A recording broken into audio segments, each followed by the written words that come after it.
Vamos a leer desde el versículo 21, Juan capítulo 5, versículo 21. Dice la palabra del Señor: porque como el Padre levanta a los muertos y les da vida, así también el Hijo a los que quiere da vida. Porque el Padre a nadie juzga, sino que todo el juicio dio al Hijo, para que todos honren al Hijo como honran al Padre. El que no honra al Hijo, no honra al Padre que le envió. Estar en una reunión como esta es algo glorioso, porque como hemos mencionado, estamos adorando al Señor y le alabamos a Él, y estamos atendiendo a su palabra y estamos mirando las Escrituras y deteniéndonos en ella, pero a la vez estar en una reunión así es peligroso. Es peligroso porque cada uno se va a llevar un entendimiento y una imagen de lo que es el Señor Jesucristo. Pero esa imagen que cada uno tenga del Señor Jesucristo, y esto es lo que lo hace peligroso, es tan peligrosa porque si no es conforme a la verdad revelada de la palabra del Señor, sencillamente implica la condenación. Mire que hay algo muy importante que produce el Evangelio. La predicación del Evangelio, el anuncio fiel del Evangelio. Muchos han hablado sobre esto y muchos lo han transmitido de esta manera. Siempre va a producir dos cosas. El anuncio fiel del Evangelio va a producir cualquiera de estas dos cosas. O bien va a producir salvación en quienes los oigan, o bien va a producir en la gente tal vez un sentido de ser llevado al conocimiento de su pecado, y tal vez en ese momento no sean salvos, pero por lo menos el conocimiento de su maldad y el entendimiento de que necesitan un Salvador será despertado en su alma, lo cual es bueno.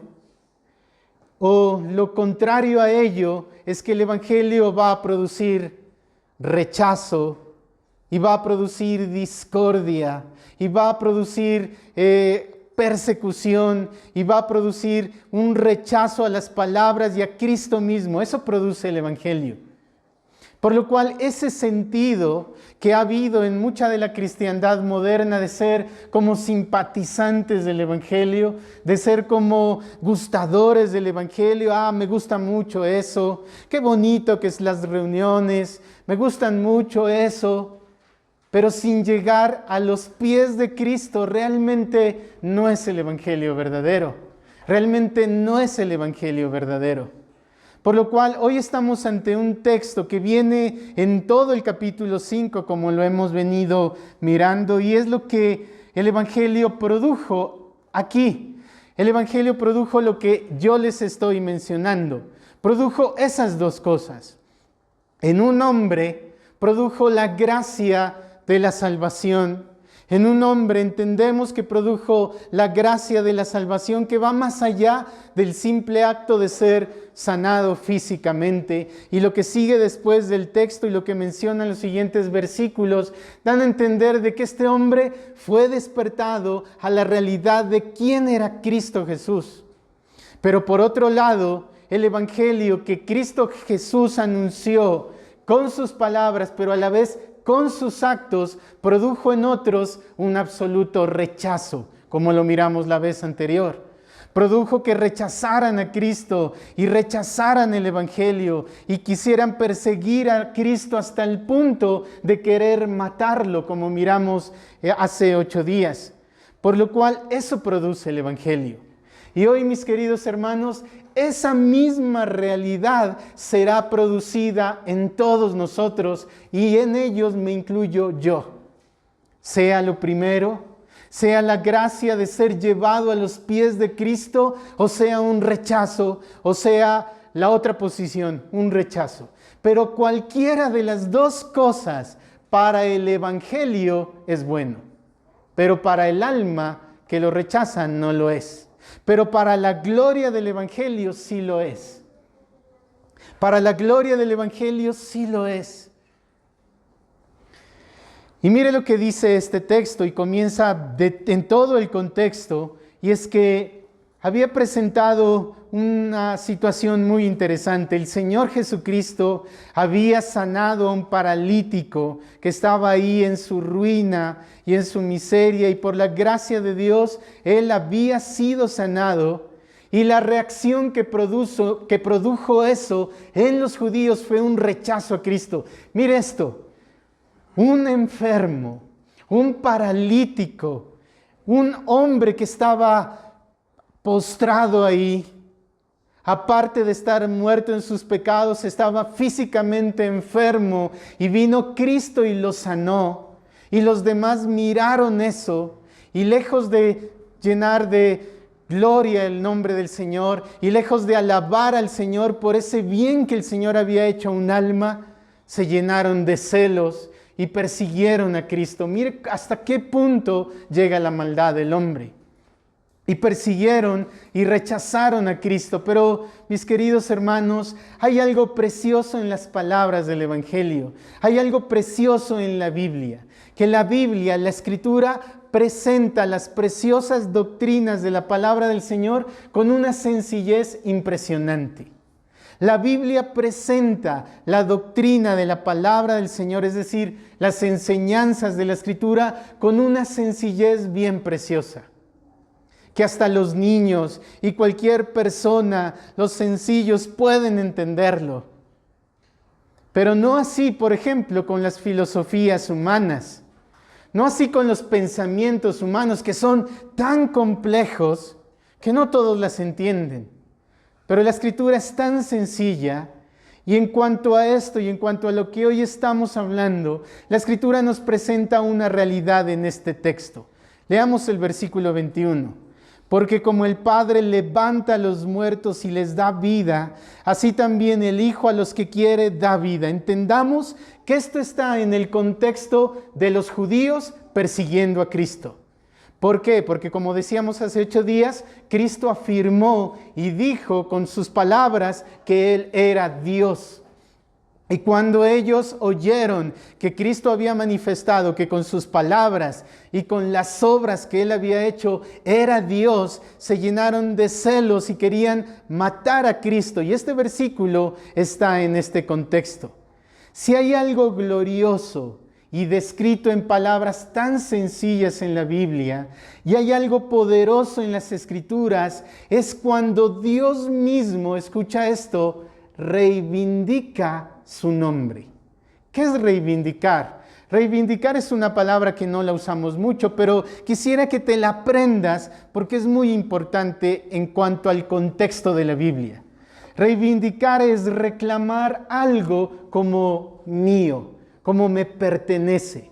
Reivindicar es decir y reclamar algo como mío porque me pertenece y yo soy digno de tenerlo y tengo el derecho de tenerlo. Eso significa la palabra reivindicar.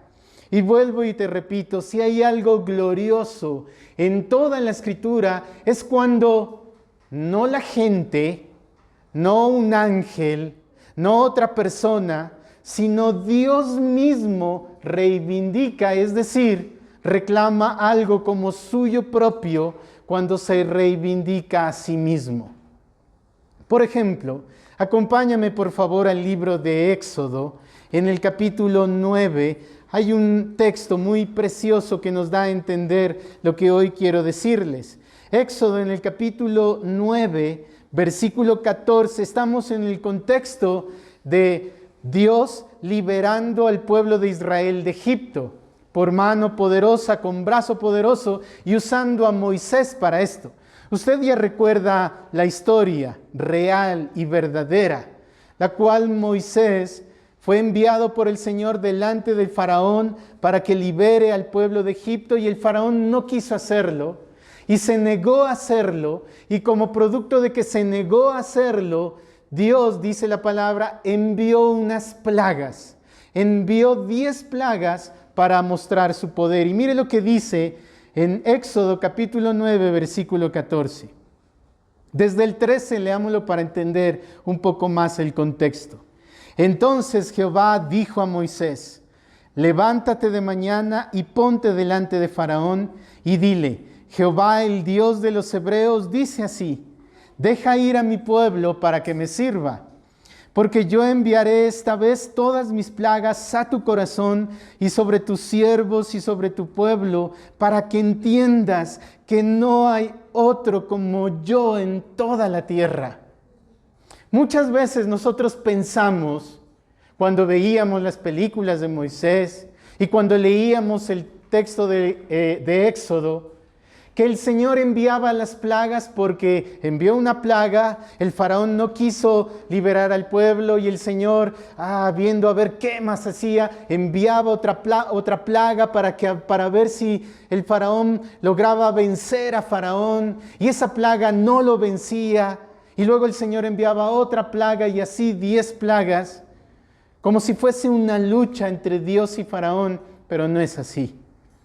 Mira lo que dice. Verso 14, porque yo enviaré esta vez todas mis plagas a tu corazón, sobre tus siervos y sobre tu pueblo. Mira, ¿para qué razón? Para que entiendas que no hay otro como yo, dice el Señor, en toda la tierra. Porque ahora yo extenderé mi mano para herirte a ti y a tu pueblo de plaga y serás quitado de la tierra. Y a la verdad, yo te he puesto, le está diciendo Dios a Faraón, para mostrarte en ti mi poder y para que mi nombre sea anunciado en toda la tierra. No era una lucha. Era Dios diciéndole, mira, yo te estoy endureciendo el corazón y además estoy permitiendo que tu maldad prevalezca y se endurezca más tu corazón para yo mostrarte quién soy yo.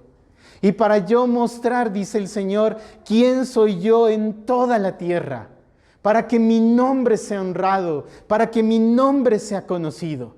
Mira la diferencia, no era una lucha. Sencillamente Dios lo estaba usando para mostrar quién es Él. Dios estaba soberanamente, escúchame esto, endureciendo el corazón de Faraón, permitiendo que el faraón no dejara ir libre al pueblo para Dios mostrar su poder, para Él reivindicar su nombre y su gloria. Es decir, para reclamar Él mismo y decir, yo soy el Todopoderoso. Eso es lo que el Señor estaba haciendo. Eso es lo que el Señor estaba haciendo. Por lo cual acompáñame a otro texto. Isaías capítulo 48, versículo 9. Isaías, en el capítulo 48, versículo 9, está describiendo Isaías la obra de salvación que vendría muchos siglos después por medio de Cristo Jesús. Isaías es un libro precioso. Isaías es el Evangelio en el Antiguo Testamento.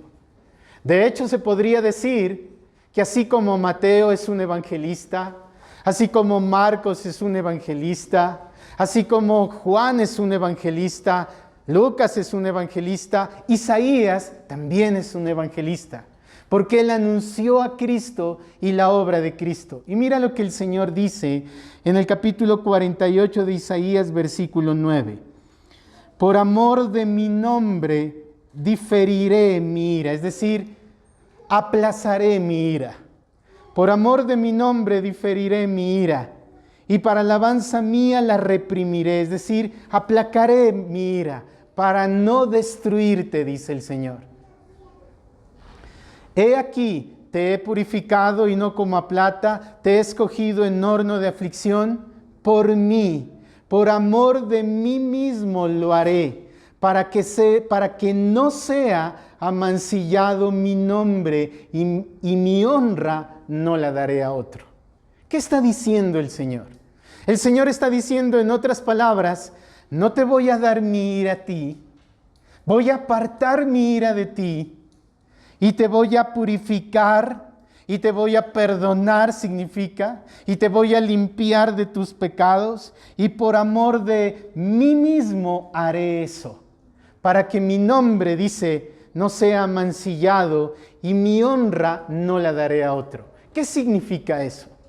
Significa que la obra de la salvación, cuando el Señor perdona a alguien sus pecados, para que el Señor retire su ira de un pecador, para que el Señor lo redima de sus pecados, cuando el Señor hace eso, Él lo está haciendo para la gloria de su nombre.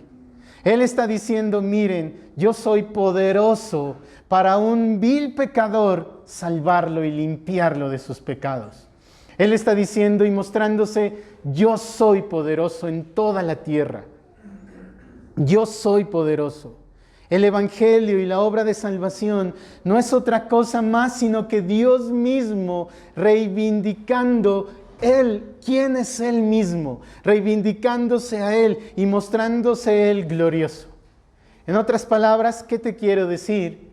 No hay nada más poderoso en la Escritura cuando Dios mismo está diciéndole al hombre y a toda la humanidad, mira, yo soy el Señor y yo soy todopoderoso. Y yo soy glorioso. Mira, eso es poderoso cuando el Señor hace eso. Pero volvamos al Evangelio de Juan.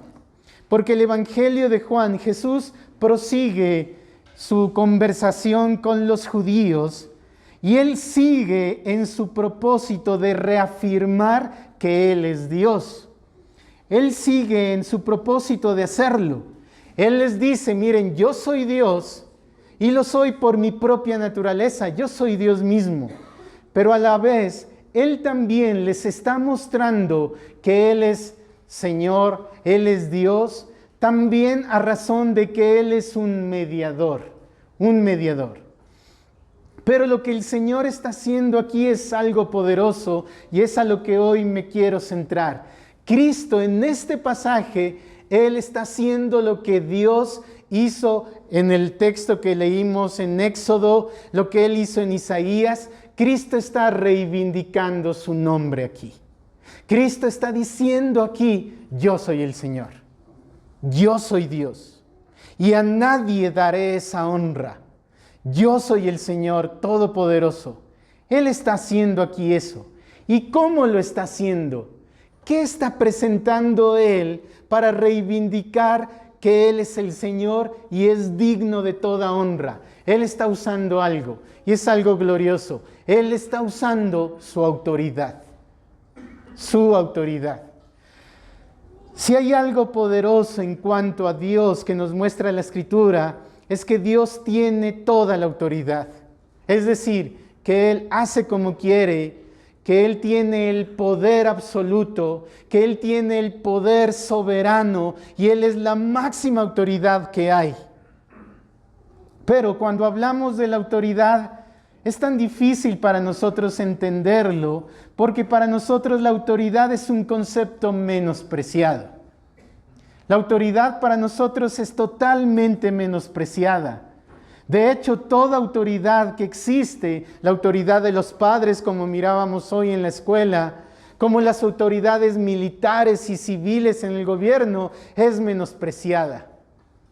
Por eso, nosotros hemos crecido con un entendimiento de la autoridad tan errado, que la autoridad, por ejemplo, Dios permitió que los hombres se gobiernen y Dios les permite gobernarse y respalda su autoridad.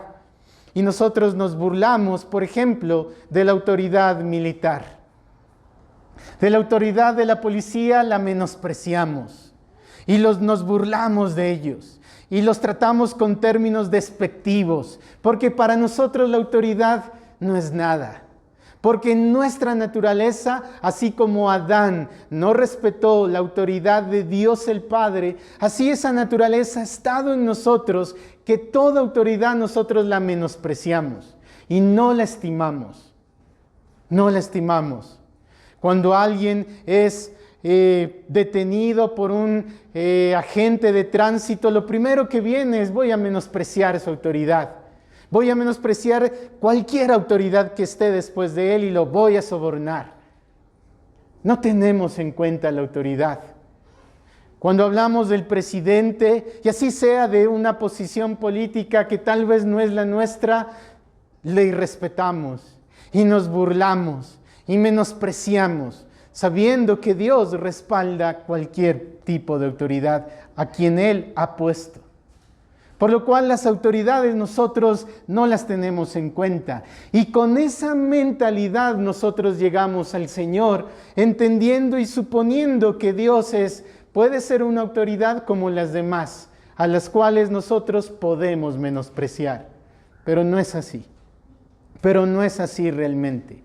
Y en este pasaje, Cristo está reivindicando, es decir, Él está reafirmando algo y tomando y reclamando algo como suyo.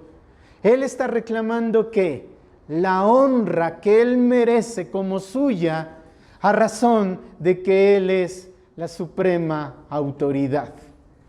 Y quisiera centrarme en 4 puntos. En primer lugar, Él reivindica su nombre a razón de que Él es la suprema autoridad porque Él es Dios. Porque Él es Dios. Mira lo que dice el versículo 21. Porque como el Padre levanta a los muertos y les da vida, así también el Hijo al que quiere le da la vida. Mira esto qué interesante. Según las Escrituras, la prerrogativa, es decir, el único que tiene el poder y la potestad para darle vida a un muerto, para dar vida a lo que no tiene vida, es Dios. Por ejemplo, mira lo que dice Deuteronomio capítulo 32. Deuteronomio en el capítulo 32 afirma esta verdad. Versículo 39. Según la Biblia, nadie más tiene el poder para dar vida sino Dios. ¿Quién puede dar vida? ¿Los ángeles pueden hacerlo? No lo pueden hacer. ¿Y qué de las resurrecciones que hay en Eliseo, Elías, las resurrecciones que hizo Pablo? ¿Qué de eso? Ellos no las hicieron. Realmente fueron simplemente instrumentos, pero el que las hizo es Dios. Dios tiene la potestad de dar vida. Deuteronomio capítulo 32, versículo 39 dice así: ved ahora que yo soy, y no hay dioses conmigo. Yo hago morir y yo hago vivir. Yo hiero y yo sano, y no hay quien pueda librar de mi mano. Mira qué está diciendo el Señor. Yo soy el único que tiene el poder para dar vida. Pero ¿qué está diciendo Cristo volviendo a nuestro pasaje de Juan capítulo 5 versículo 21? Mira lo que dice Cristo. Como el Padre levanta a los muertos y les da vida, así también el Hijo a los que quiere. Eso es poder. A los que quiere, Él les da la vida. El poder de dar la vida no está en sus criaturas, solo en Dios mismo. Así Cristo, por su propio poder y por su propia voluntad, y porque Él quiere, porque hay en Él el poder y la autoridad, al que Él quiere, le da la vida. Mira lo que está diciendo Cristo. Yo soy Dios. Y yo merezco ser honrado y merezco ser reconocido porque yo tengo toda la autoridad.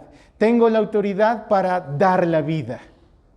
Tengo la grande autoridad que nadie más la tiene, sino solo Dios para dar la vida. Esto es lo que hace Cristo. Él le da la vida a los que están muertos en sus pecados. A los que están muertos en sus pecados, Él les da la vida. Cristo Jesús mismo dijo y afirmó: yo les doy vida eterna. Esa potestad de dar vida está en Cristo Jesús. Esa autoridad de dar vida está en Él. ¿Por qué razón nosotros tenemos vida eterna habiendo estado muertos en nuestros delitos y pecados, como dice la Escritura? Porque solo Él tiene la vida, solo Él tiene el poder para dar vida eterna. Solo Él, porque Él es Dios. Acuérdate de la resurrección de Lázaro. Piensa en eso, llevaba 4 días. Y no solo eso es lo interesante, sino que dice la Escritura que ya olía mal porque ya llevaba 4 días. Es decir, que el proceso de descomposición ya había empezado en ese cuerpo muerto. Pero Cristo, como tenía el poder para dar la vida, porque Él es Dios, y un día dijo, Lázaro, sal fuera, y Lázaro recobró la vida. Un muerto volvió a vivir. ¿Cómo alguien que está muerto en sus delitos y pecados puede obtener la vida eterna solo porque Cristo y porque Él lo quiere, le da la vida? Le da la vida. Mira la obra de Cristo.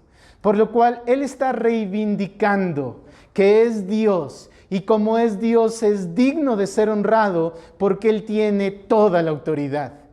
Y como Él tiene toda la autoridad, lo demuestra dando vida a los muertos. Pero en segundo lugar, Él también reivindica su nombre por algo muy especial. Mire lo que dice en nuestro texto, Juan 5:22. Porque el Padre a nadie juzga, sino que todo juicio dio al Hijo. En segundo lugar, Cristo está reivindicando que es Dios. Y por lo tanto es digno de ser honrado, es digno de que tu alma y la mía y el alma de cualquier persona se rinda a los pies de Cristo, porque Él es también mediador. Mira esto, Cristo al asumir la naturaleza humana, Él medió nuestra salvación, es decir, compró nuestra salvación. Él satisfizo a un Dios airado y nos dio la salvación. Con su sangre nos compró, con su sangre nos redimió, con su sangre Él obró para nuestra salvación. Mira qué precioso es eso. Cuán precioso es eso, pero eso es algo muy importante también, porque así como Cristo tiene la autoridad para darnos la vida eterna, y Él lo hizo en su obra, Él también tiene la potestad como mediador para hacer que todos aquellos que no lo reciban a Él como su mediador sean juzgados por Él. Mira la labor de Cristo como mediador: dar la salvación, redimir, limpiar de los pecados muriendo en la cruz, aplicar la justicia de Él en el alma que cree en Él, pero a la vez en todo aquel que le rechaza a Cristo y se niega a rendirse a los pies de Cristo, Él se vuelve un juez para ellos. Mira lo que dice el texto: porque el Padre a nadie juzga, sino que todo juicio se lo ha dado al Hijo. A Cristo Jesús se le ha dado la potestad, la autoridad de hacer juicio a todos aquellos que rechazan el Evangelio, a todos aquellos que se niegan a ir a Cristo, todos aquellos que no obedecen el Evangelio, todos aquellos que no quieren ir a Cristo para salvación. Ellos se vuelven en enemigos de Cristo y Cristo mismo les juzgará. Cristo mismo le juzgará. Hay un pasaje en Hechos de los Apóstoles, el cual es un pasaje realmente precioso, pero a la vez es temible. Hechos en el capítulo 17, versículo 31. Hechos en el capítulo 17 está el apóstol Pablo predicando el Evangelio, y en el versículo 31, él, hablando de nuestro Señor Jesucristo, Él dice de esta manera, y presta atención, porque Cristo Jesús, para el alma que oye el Evangelio y va a los pies de Cristo, Él es un precioso Salvador. Mira, Él ha dicho así: a los que vienen a mí, yo no les echo fuera. Él es un tierno Salvador para el alma que va a Él. Él es un precioso y adorable Salvador, lleno de ternura y misericordia para salvar. Pero para quienes lo rechazan, mire lo que dice el versículo 31. Por cuanto ha establecido un día, Dios el Padre, el cual juzgará al mundo con justicia por aquel varón, Cristo Jesús, a quien designó, dando fe a todos con haberle levantado de los muertos. Mira esto.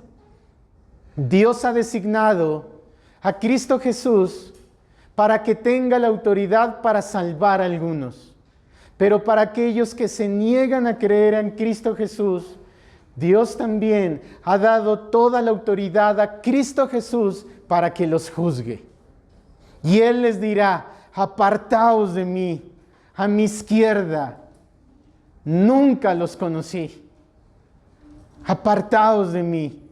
Mira la grandeza de este Cristo, por lo cual Él reivindica su nombre. Él reivindica su nombre diciéndoles: mira, yo soy Dios y yo merezco ser honrado porque no solo doy la vida a quien yo quiera, sino que también yo tengo en mí la potestad de juzgar a todos los que no obedecen el Evangelio.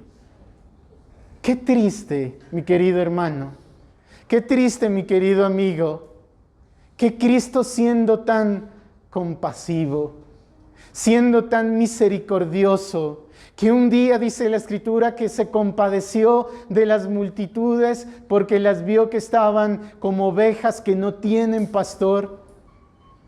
Él, siendo tan compasivo y tan bueno, para algunos se vuelva un juez justo y severo, cuyos ojos son como llamas de fuego, dice.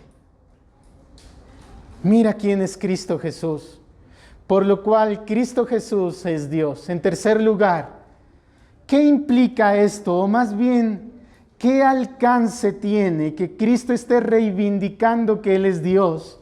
Y Él esté reivindicando y diciéndoles: miren, yo merezco la honra, porque yo soy Dios y yo merezco y soy digno. Y no solo eso, sino que exijo ser honrado.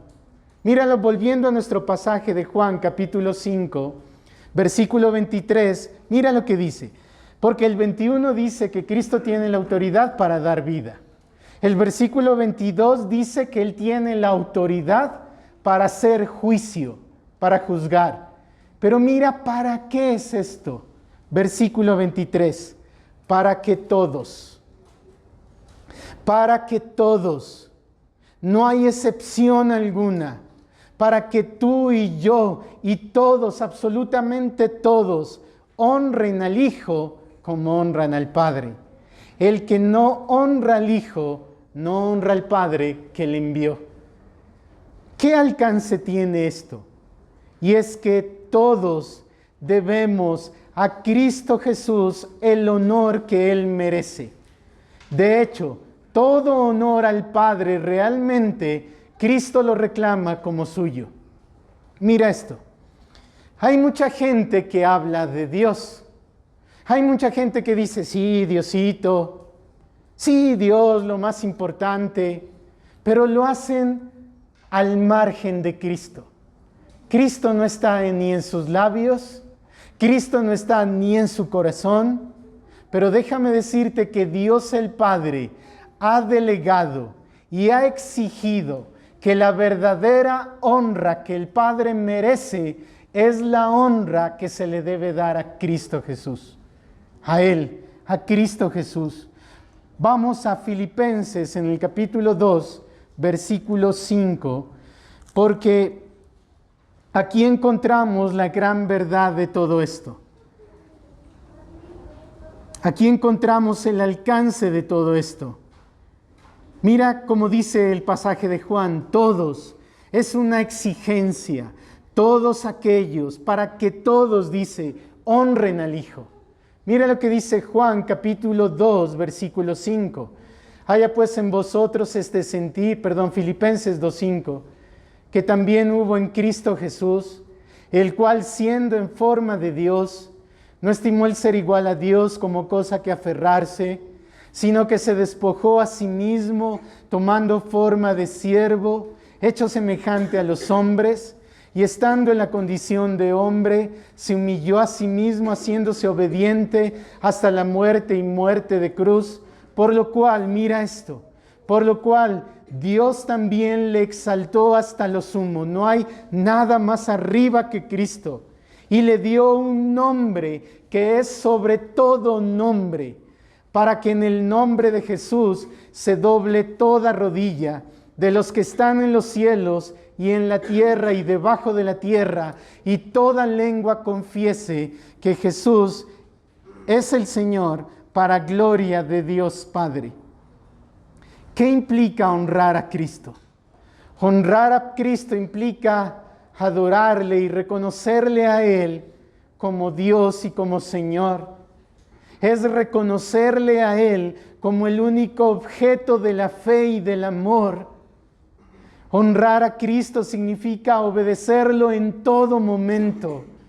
Honrar a Cristo significa encontrar en Él todo deleite y en todo momento. Por lo cual Cristo tiene el derecho de ser honrado, porque se le ha sido dado un nombre, que es sobre todo nombre, para que todos, dice, se postren delante de Él y lo reconozcan como Señor. Lo reconozcan a Él como Señor. Mira, eso implica honrar a Cristo. Eso implica honrar a Él. Hay gente que pretende estar en Cristo, pero no quieren obedecerle a Él. Hay gente que pretende estar en Cristo, pero no encuentran ningún deleite en Él. O sea, Cristo para ellos sí saben de la obra de salvación y puede que sí afirmen que son salvos, pero Cristo es absolutamente indiferente para sus vidas. Es más deleitoso cualquier otra cosa del mundo, pero Cristo es absolutamente insignificante para ellos.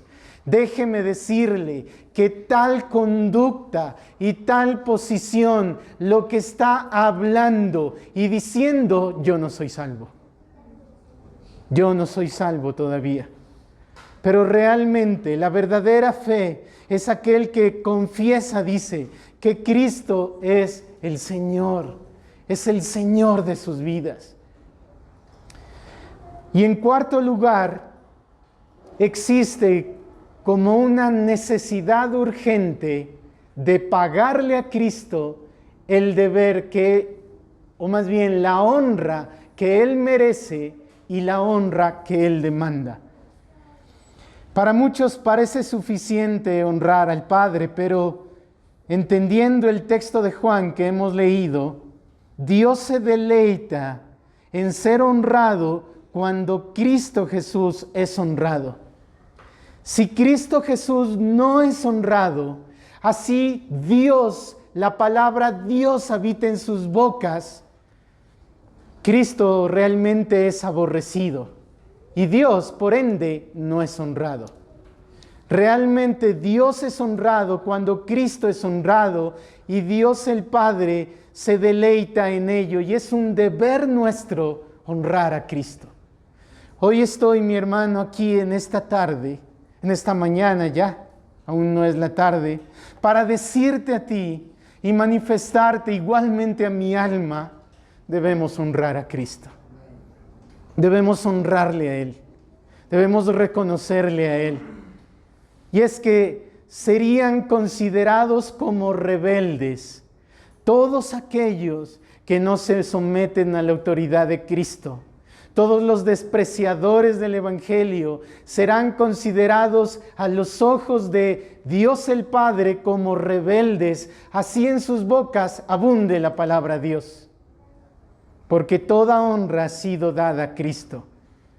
Cuán defectuosa es toda adoración sin Cristo. Cuán defectuosa es. De hecho, para Dios es aborrecible toda adoración si no es por medio de Cristo.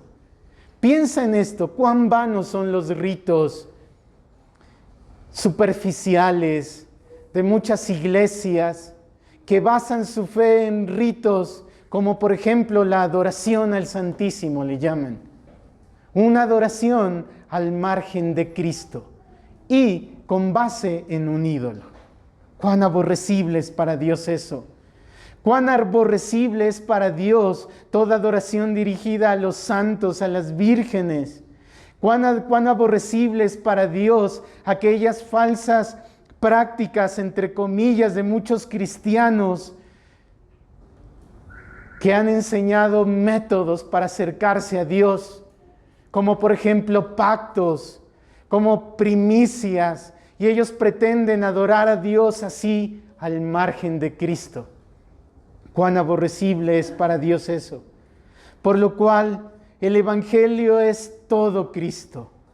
Él es suficiente, la única fuente suficiente para vida eterna. Honrar a Cristo es la única manera, vuelvo y repito, de honrar al Padre. Por ello, ¿cuánto pierden aquellos cristianos nominales, es decir, de nombre? ¿Cuánto pierden ellos por su ignorancia de quién es Cristo? Por ignorar quién es Él, ¿de cuántos se están perdiendo? Y es que si realmente el alma quiere ser salva, mira esto, si hay alguien que realmente quiere ser salvo, deben hacer de Cristo su todo en todo. El alma salva realmente hace de Cristo su todo. Vuelve a Cristo su todo. Mira, no menos que eso es salvación. Por lo cual, hoy les ruego a todos aquellos que no han ido a Cristo y que hoy escuchan estas palabras, que obedezcan el Evangelio, que obedezcan los términos del Evangelio. ¿Qué te impide a ti reconocer y honrar a Cristo? ¿Qué les impide? Tal vez muchas ocupaciones. Estoy ocupado en muchas cosas y no tengo tiempo para eso. Cristo para el alma realmente salva es su todo. Pecados les impiden los pecados, es que no puedo ir a Cristo porque estoy cargado de pecados. Pues ve a Cristo con esos pecados, porque Él es la única fuente en la que el alma se puede lavar para ser limpiado de esos pecados. Por lo cual, si tú vas a Cristo y le honras a Él, y te deleitarás en Él, encontrarás en Él una fuente de deleite y de gozo para tu alma. Y algún día, cuando pases a la eternidad, encontrarás que no fue en vano toda honra a Cristo. De hecho, encontrarás que fue muy poca la honra que le dimos. Llegaremos al cielo y diremos: Señor, debí haberte honrado más. Debí haberte obedecido más. Debí haber vivido más para ti y menos para mí mismo. Debí haberte glorificado más. Pero por la gracia de Dios, si tú has creído en Él y llegamos bajo esa condición a las puertas eternas, por la gracia del Señor tendremos una eternidad para postrarnos ante Él y adorarle a Él. Pero piensa en esto. Quienes no honraron a Cristo aquí en la tierra, nunca podrán llegar al cielo a honrarle a Él. Quienes no honraron a Cristo aquí en la tierra, un día se verán obligados a postrarse delante de Él, pero no como su Señor y como su Salvador y como su todo, sino que se verán obligados a postrarse ante Él porque lo verán como su juez severo. Pero mientras estamos hoy aquí, es el tiempo para postrarnos ante Cristo y honrarlo ante Él, e ir a sus pies y reconocerlo como nuestro Señor. Porque mientras estemos aquí en la tierra, aún las puertas de la salvación están abiertas. Mientras estemos aquí en la tierra, Él les dice a las almas: venid a mí, y el que a mí viene no le echo fuera. Mientras estemos aquí en la tierra, a pesar de nuestras dificultades, a pesar de los dolores que encontremos en este peregrinaje en el mundo, hallamos en Cristo un pleno Salvador y un precioso Salvador. Cuán precioso es Cristo, cuán hermoso es Él. Que así lo sea para nuestras almas. Oremos al Señor.